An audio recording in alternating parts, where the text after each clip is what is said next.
Hello भाई, नमस्कार, जय हिंद। कैसे हैं आप सब लोग? आई होप आप लोग अच्छे होंगे। ठीक है। तो जैसा कि आप लोग जान रहे हैं, समझ रहे हैं कि बेसिक ऑफ इंग्लिश इंग्लिश का क्लास चालू है, आपका स्टार्ट है। ठीक है। बेसिक ऑफ इंग्लिश क्लास चल रहा है। आपका क्लास 1 हो गया है कंप्लीट। क्लास 2 आज है। ठीक है। तो क्लास 2 के बारे में हम लोग समझते हैं और देखते हैं इसमें क्या पढ़ने वाले हैं हम। ठीक है। तो आइए स्टार्ट करते हैं। आपका क्या है? सेंटेंस। ठीक है। सेंटेंस के बारे में हम लोग समझते हैं। देखिए, आप लोग सोचेंगे कि कल हमने कुछ और बताया था। ठीक है।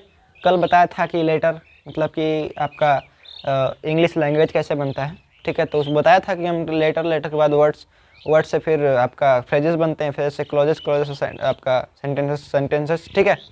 तो आप सोचेंगे कि तुरंत आप लास्ट में सेंटेंस आ गए, सेंटेंस पर आ गए। ठीक है। ऐसा कुछ नहीं है। देखिए, इंग्लिश एक मतलब गुत्थी जैसी है। ठीक है। आपको मतलब एक ऐसा टॉपिक इंग्लिश है ना, इंग्लिश एक लैंग्वेज है। ठीक है। इंग्लिश एक लैंग्वेज है। ठीक है। तो इसको समझने के लिए आपको मतलब एक ऐसा ये ऐसा पढ़ाया जाएगा, इस तरह से हम लोग पढ़ेंगे, आप भी हम भी, कि एक चैप्टर पढ़ा पूरा कंप्लीट नहीं होगा कि दूसरा स्टार्ट करना पड़ेगा। ठीक है। एक चैप्टर, एक टॉपिक कंप्लीट नहीं होगा, दूसरा टॉपिक स्टार्ट करना पड़ेगा, क्योंकि उसे मतलब जो चैप्टर, जैसे हम मान लीजिए आज सेंटेंस पढ़ा रहे हैं, सेंटेंस अगर पूरा कंप्लीट नहीं होगा, बट इसको थोड़ा सा नॉलेज देख के आपको उसको वहीं पे छोड़ना पड़ेगा, आगे फिर दूसरा पढ़ाना पड़ेगा, क्योंकि थोड़ी सी इसकी रस्सी ढीली करके हम आगे देखेंगे। ठीक है। मतलब ये सब एक दूसरे से कनेक्टेड है भाई, एक दूसरे से कनेक्टेड है। ठीक है। तो धीरे धीरे हम लोग पूरा सीखेंगे, ऐसा नहीं कि अधूरा सीखेंगे, पूरा सीखेंगे। बट जितना समझा रहे हैं उतना समझिएगा आप। ठीक है। क्या लिखा है? सेंटेंसेस। ठीक है। सेंटेंस का मतलब क्या होता है? A sentences is a meaningful collection. Meaningful collection, sentence एक मीनिंगफुल कलेक्शन है, शब्दों का एक पूर्ण अर्थ समूह है। शब्दों का एक पूर्ण अर्थ समूह है। ठीक है। Collection of word having its one subject and verb. ठीक है। शब्दों का एक अर्थपूर्ण समूह जिसका अपना सब्जेक्ट और वर्ब सेंटेंस कहलाता है। शब्दों का, ये शब्दों का एक अर्थपूर्ण समूह जिसका अपना वह सब्जेक्ट और वर्ब कहलाता है। ठीक है। अब चलते हैं इसके, आपका क्या है, एग्जाम्पल पे। एग्जाम्पल क्या है? एग्जाम्पल लिखा है परी इज़ ब्यूटीफुल। एग्जाम्पल क्या है? परी इज़ ब्यूटीफुल। तो इसमें परी इज़ ब्यूटीफुल, इसमें आप सेंटेंस का पहले मतलब परिभाषा, ठीक है, डेफिनेशन समझिए क्या कहना चाहता है। डेफिनेशन यही लिखा है ना डेफिनेशन में, कि शब्दों का एक अर्थपूर्ण समूह, शब्दों का एक अर्थपूर्ण समूह जिसका अपना सब्जेक्ट वर्ब होता है। अर्थपूर्ण समूह। ठीक है। वो ग्रुप, अर्थपूर्ण मतलब ग्रुप। ठीक है। क्या लिखा है? परी इज़ ब्यूटीफुल। तो वो मतलब परी इज़ ब्यूटीफुल, तो उसका अर्थ तो निकल रहा है ना कि परी सुंदर है, परी खूबसूरत है, बता रहा है ना। अगर वहाँ पे ये लिख दिया जाए कि परी इज़, ठीक है, परी इज़, क्या परी इज़, आगे कुछ है, उसका कोई अर्थ नहीं निकल रहा है। ठीक है। तो ये मीनिंगफुल कलेक्शन नहीं हुआ, ये मतलब आधा ही रह गया, अधूरा रह गया। जब यहाँ पे लिखा जाएगा कि परी इज़ क्यूट, परी इज़ वेरी स्मार्ट, परी इज़ ब्यूटीफुल, ठीक है, तब उसको कहते हैं मीनिंगफुल कलेक्शन। ठीक है। तो वही यहाँ पे लिखा है कि उसका एग्जाम्पल दिया है सिंपली आप लोग समझने के लिए। परी इज़ ब्यूटीफुल, आपका ये परी इज़ ब्यूटीफुल, परी सुंदर है। आपका Aryan is good boy, Aryan अच्छा लड़का है। ठीक है। हरी वर्क हार्ड, हरी कठिन परिश्रम करता है। आपका आई वोगे था पेन, मैंने एक पेन खरीदा। मतलब ये पूरा आपका जो है मीनिंगफुल पता चल रहा है कि हाँ यहाँ पे क्या कार्य हो रहा है, हमको पूरा पता चल रहा है कि आई वोगे था पेन। ठीक है। मैंने एक पेन खरीदा, हाँ पता चल रहा है कि मैंने एक पेन खरीदा। ठीक है। परी इज़ ब्यूटीफुल, हाँ पता चल रहा है कि परी सुंदर है। ठीक है। तो ये हुआ आपका सेंटेंस। वर्ब के बारे में जानते हैं। अभी थोड़ा थोड़ा चलते हैं। सेंटेंस के बारे में पूरा आपका चैप्टर है आपका, फिर वर्ब के बारे में पूरा चैप्टर है। आप लोग समझ रहे हैं पूरा, मतलब बेसिक से समझेंगे। अभी थोड़ा थोड़ा बेसिक है तो बेसिक समझना पड़ेगा। वर्ब क्या है? वर्ब आपका बताता है एक्शन और स्टेट, अवस्था, किसी काम का होने का, किसी अवस्था का होने का आपका वर्ब बताता है, वर्ब। ठीक है। उसमें इसका हेल्पिंग वर्ब, इसका वर्ब में जो आता है एग्जाम्पल में आपका is, am, are, was, were, etcetera etcetera. ठीक है। Is, am, are, verb, etcetera etcetera आपका पूरा आता है। ठीक है। तो इसका आपका सेंटेंस, इसका मतलब मीनिंग क्या है?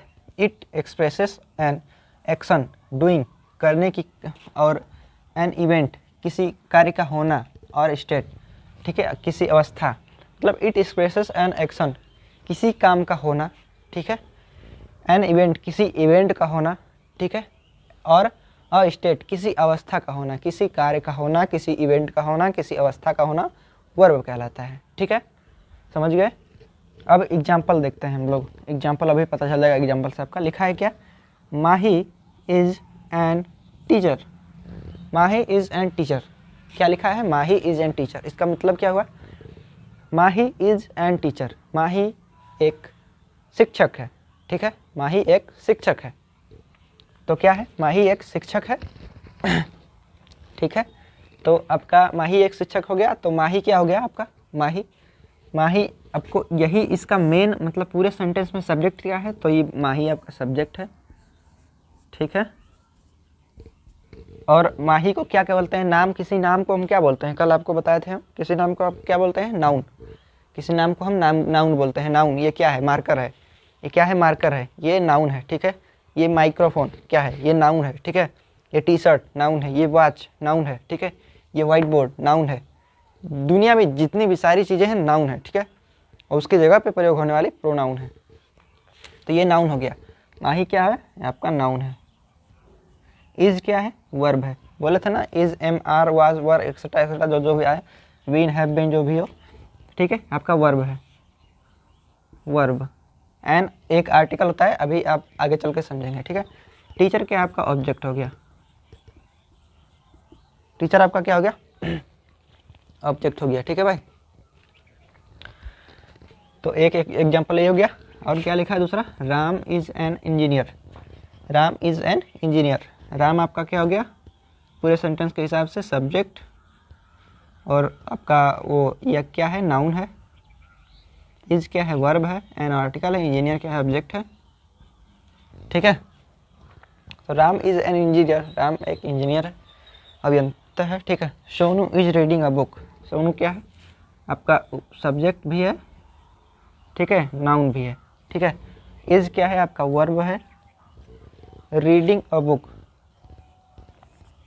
Reading a book, subject and agreement, subject and agreement, the subject is the person और थिंग, सब्जेक्ट एंड एग्रीमेंट में क्या बोलता है कि the subject is the person और thing and that we talk about and whatever we talk about the subject is called predicate, ठीक है।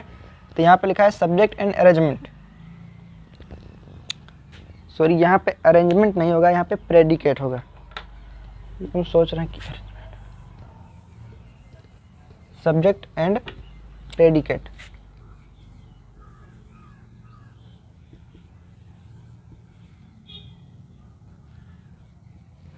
Subject and predicate. तो सब्जेक्ट एंड प्रेडिकेट के बारे में समझते हैं। द सब्जेक्ट इज पर्सन और thing that we talk about and whatever we that about the subject is called predicate, ठीक है, सेंटेंस में। तो इसका मतलब जो है कि सेंटेंस में जिस भी व्यक्ति या वस्तु की बात होती है सब्जेक्ट एंड प्रेडिकेट कहलाता है। सेंटेंस में जिस भी व्यक्ति या वस्तु की बात होती है सेंटेंस या आपका सेंटेंस या प्रेडिकेट कहलाता है, ठीक है। नेक्स्ट देखते हैं, चलिए कुछ एग्जाम्पल हम लोग देखते हैं, ठीक है। Subject and agreement sorry subject and predicate के बारे में हम लोग पढ़ रहे हैं, जो कि अभी आप यहाँ पे सब्जेक्ट एंड प्रेडिकेट के आप आपका डेफिनेशन देखें हैं, ठीक है। अब सब्जेक्ट एंड प्रेडिकेट के आप एग्जाम्पल देखते हैं। तो उसमें क्या था, सब्जेक्ट एंड प्रेडिकेट में, सब्जेक्ट एंड प्रेडिकेट में आपका दिया था, ठीक है, कि सेंटेंस में जिस भी व्यक्ति या वस्तु की बात की जाए, सेंटेंस में जिस भी व्यक्ति या वस्तु की बात की जाए वो सब्जेक्ट एंड प्रेडिकेट कहलाता है, ठीक है। जिस भी व्यक्ति या वस्तु की बात की जाए, ठीक है। तो यहाँ पे क्या लिखा है, एग्जाम्पल लिखा है आपका राधिका, ठीक है। क्या लिखा है, राधिका लुक्स ब्यूटीफुल, क्या लिखा है, राधिका लुक्स ब्यूटीफुल, ठीक है। तो राधिका लुक्स ब्यूटीफुल, राधिका सुंदर दिखती है, राधिका सुंदर दिखती है, बहुत सुंदर दिखती है, ठीक है। अगर वेरी लगा दे तो बहुत हो जाएगी, वैसे तो राधिका लुक्स ब्यूटीफुल, राधिका सुंदर दिखती है। तो यहाँ पे क्या बता रहा है कि राधिका के बारे में बता रहा है ना। आप एग्जाम्पल में मतलब इसके बारे में क्या पढ़े थे आप, इसके बारे में हम लिख देते हैं थोड़ा सा। किसी भी व्यक्ति या वस्तु के बारे में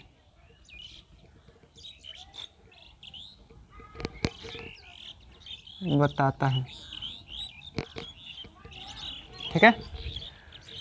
तो सब्जेक्ट एंड प्रेडिकेट के किसी भी व्यक्ति या वस्तु के बारे में बताता है। तो राधिका लुक्स ब्यूटीफुल क्या है, राधिका के बारे में ये बता रहा है कि राधिका के बारे में ये बता रहा है कि राधिका कैसे दिखती है, लुक्स दिखती कैसी है, ब्यूटीफुल, ठीक है। कैसे मतलब राधिका कैसे दिखती है, ब्यूटीफुल सुंदर दिखती है, ठीक है। तो राधिका आपका क्या हो जाएगा, सेंटेंस के हिसाब से सब्जेक्ट, और आपका ये राधिका क्या है, नाम के हिसाब से नाउन, ठीक है। और आपका दिखती है कैसे दिखती है, लुक्स ब्यूटीफुल। तो ये लुक्स ब्यूटीफुल जो होगा आपका प्रेडिकेट होगा। लुक्स ब्यूटीफुल आपका जो होगा प्रेडिकेट होगा, ठीक है। लुक्स ब्यूटीफुल आपका कैसा होगा, प्रेडिकेट होगा। अब यहाँ पे एक आपका सेंटेंस और आपका एक एग्जांपल और देख लीजिए। क्या लिखा है, Ram works in a book bank. Ram works in a bank, ठीक है। राम कहाँ काम करता है, राम बैंक में काम करता है। तो किसके बारे में बताया जा रहा है कि राम के बारे में बताया जा रहा है कि राम बैंक में वर्क काम करता है, ठीक है। तो राम आपका हो जाएगा क्या, नाउन, और आपका प्रेडिकेट के हिसाब से हो जाएगा आपका सब्जेक्ट, ठीक है। वर्क्स इन अ बैंक, कहाँ काम करता है, वर्क्स इन अ बैंक। ये जो पूरा पार्ट है ना आपका, ये पूरा आपका हो जाएगा प्रेडिकेट। कहाँ काम करता है, किसी व्यक्ति या वस्तु के बारे में जो बताता है कि वर्क्स, ये आपका इसके बारे में बता रहा है ना कि वर्क्स इन अ बैंक, कहाँ काम करता है, तो आपका बैंक में। राम कहाँ काम करता है, तो बैंक में। Ram works in the bank, in a bank, ठीक है। एक बैंक में कार्य करता है, काम करता है, ठीक है। सेकंड क्या है आपका, the book is and the table. The book is and the table, तो आपका इज ऑन द टेबल, ठीक है। आपका क्या लिखा है, द बुक इज ऑन, आपका ऑन है एंड नहीं है।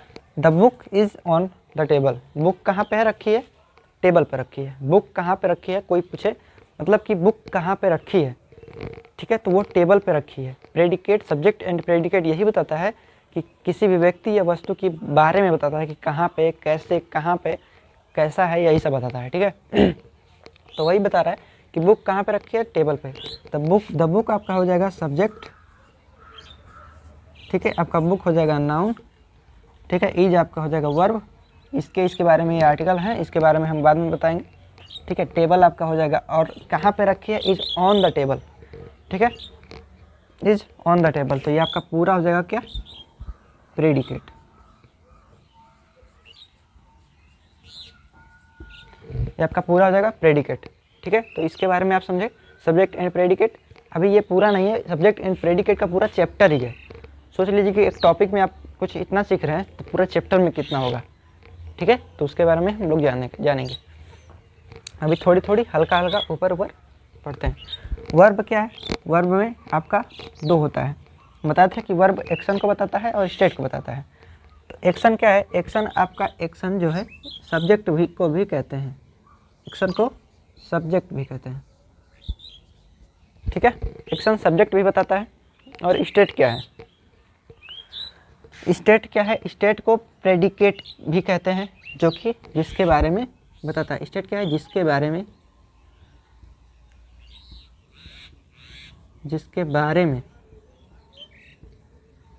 बताता है,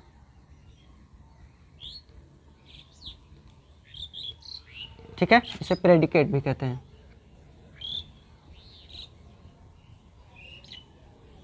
प्रेडिकेट कहते हैं। और वर्ब कैसे पता चलेगा आपका कि एक्शन क्या हो रहा है, तो पता चलेगा किसने, कैसे, ठीक है।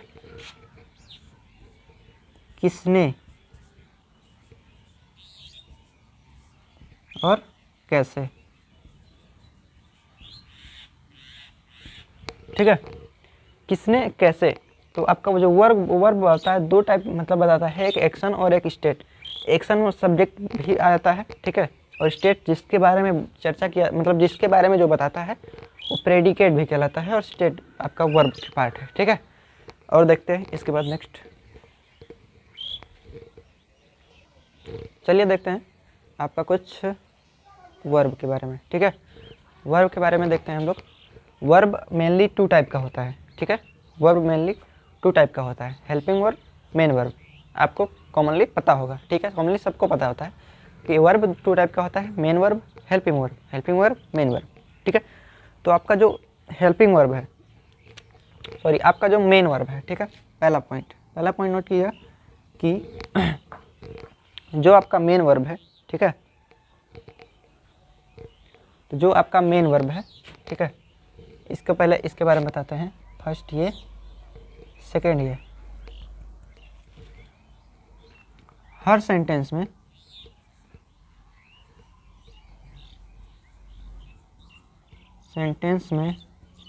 एक मेन वर्ब का होना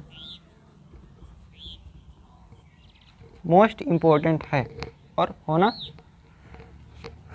आवश्यक है, ठीक है।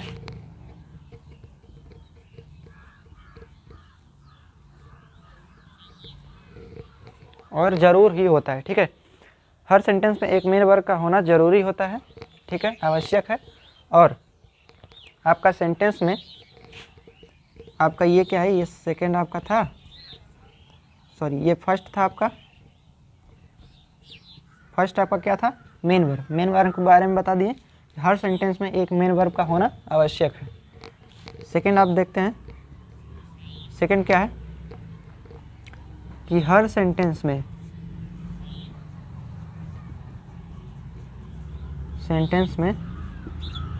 हेल्पिंग वर्ब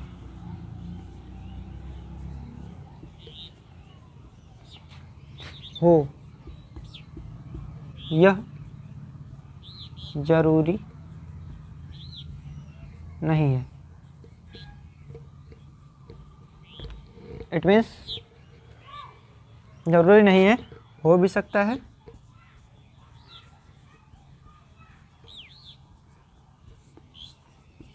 और नहीं भी,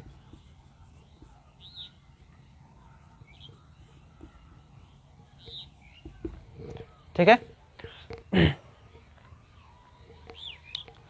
हेल्पिंग वर्ब में एक या एक से अधिक शब्द हो सकते हैं, ठीक है। जो हेल्पिंग वर्ब है ना आपका थर्ड पॉइंट, जो हेल्पिंग वर्ब है, हेल्पिंग वर्ब, ठीक है, ये क्या है आपका,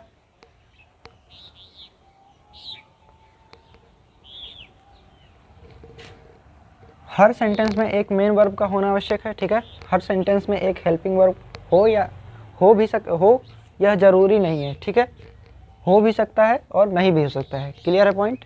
अब देखिए हेल्पिंग वर्ब, थोड़ा स्पेलिंग का ध्यान दीजिएगा आप लोग, ठीक है। हेल्पिंग वर्ब क्या है,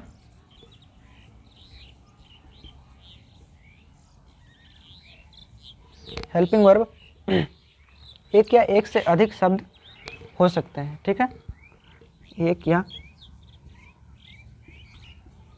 एक से अधिक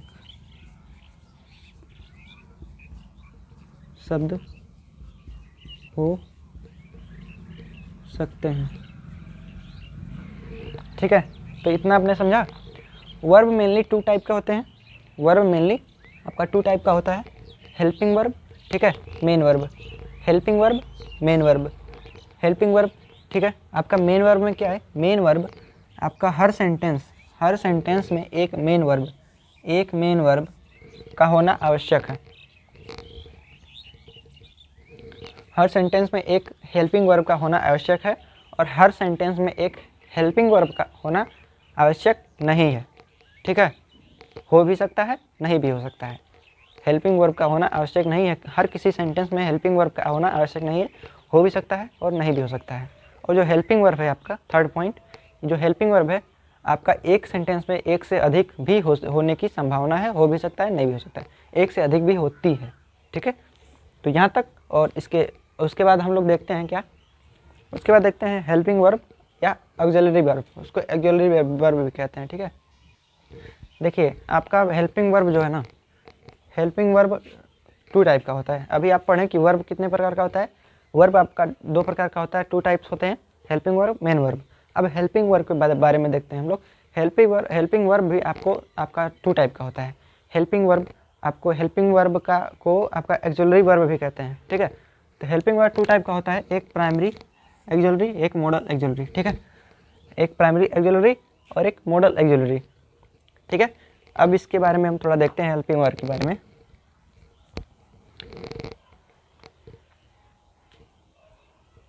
ज़रूरत यहाँ पे इसको हम एक आपका थोड़ा सा डिफाइन करते हैं इसको, कि ज़रूरत पड़ने पर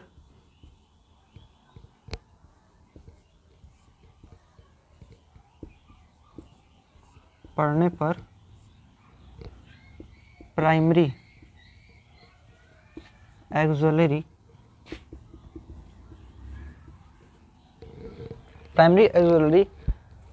को मेन वर्ब के तरीके से यूज मेन वर्ब या मेन ऑक्सिलरी वर्ब की, प्राइमरी ऑक्सिलरी को मेन वर्ब की, ठीक है, वर्ब के तरीके से यूज किया जा सकता है, वर्ब के तरीके से, ठीक है, तरीके से यूज किया जा सकता है, तरीके से यूज किया जा सकता है। ठीक है, यूज किया जा सकता है। देन सेकंड क्या है, बट मॉडल ऑक्सिलरी कभी भी मेन वर्ब का वर्क नहीं कर सकती है। बट मॉडल ऑक्सिलरी कभी भी main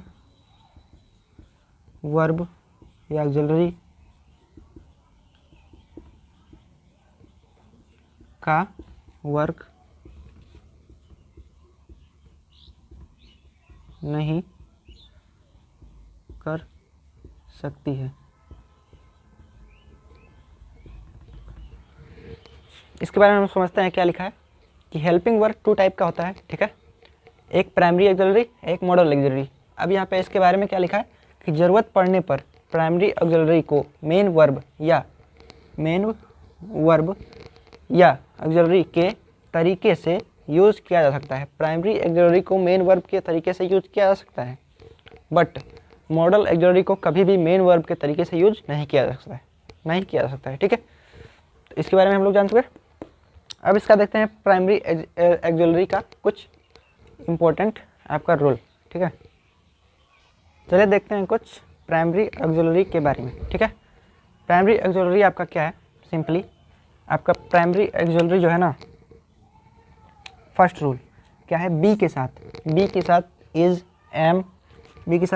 M, are, was, were, be, been और बींग। ठीक है, फर्स्ट आईएनजी और थर्ड फॉर्म, वर्ब की थर्ड फॉर्म के साथ लग सकता है। ठीक है, बी के साथ is, am, are, was, were, been and being. ठीक है, और सेकंड क्या है, डू का रूल क्या है, डू का डज, डू, डिड के साथ वर्ब की फर्स्ट फॉर्म लगता है प्राइमरी ऑक्सिलरी में। ठीक है, और थर्ड रूल क्या है, हैव के साथ हैज़, हैव, हैड वर्ब की third form, have, has, had verb की थर्ड फॉर्म। ठीक है, अब जो बचा है आपका प्राइमरी हो गया कंप्लीट। अब सेकंड आपका देखेंगे मॉडल ऑक्सिलरी। तो मॉडल ऑक्सिलरी आपका जो है वो नेक्स्ट क्लास में हम लोग देखेंगे। ठीक है, आज के लिए इतना ही, बाकी मिलते हैं नेक्स्ट क्लास में। ठीक है भाई, थैंक यू, जय हिंद।